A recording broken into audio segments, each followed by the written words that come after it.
This weekend, all roads lead to the Back to the 50s car show at the Minnesota State Fairgrounds.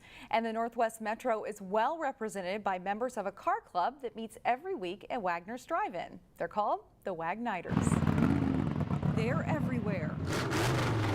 Cars, cars, and still more cars. 20-some thousand people show up here, 12,000 cars. And none of them newer than the Beatles. Do you want to see cool cars? You're not going to get a better. This is the biggest show in the country. They're everywhere. You can see any make, any model.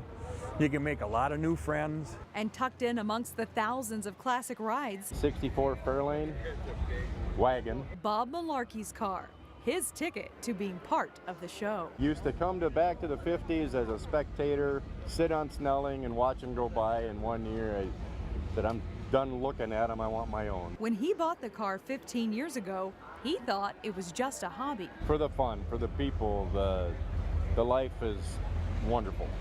Great people and meet women. That last part's not just a joke.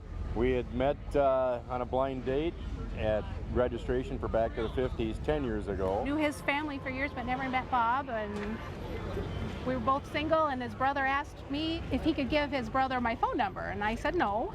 So he called the next day, and we've been together ever since. And we married here at Back to the 50s 4 years ago. Which makes coming here every year even more special. 363 days we're waiting for it.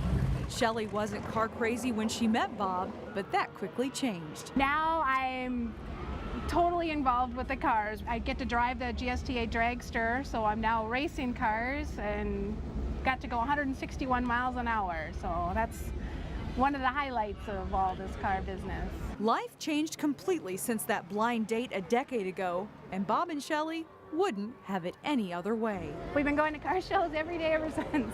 Fun. It's been fun. She's my best friend, my car buddy, my everything, I guess. It's a good life. Back to the 50s goes on all weekend, as does Earl Brown Days, and we'll tell you about that festival coming up.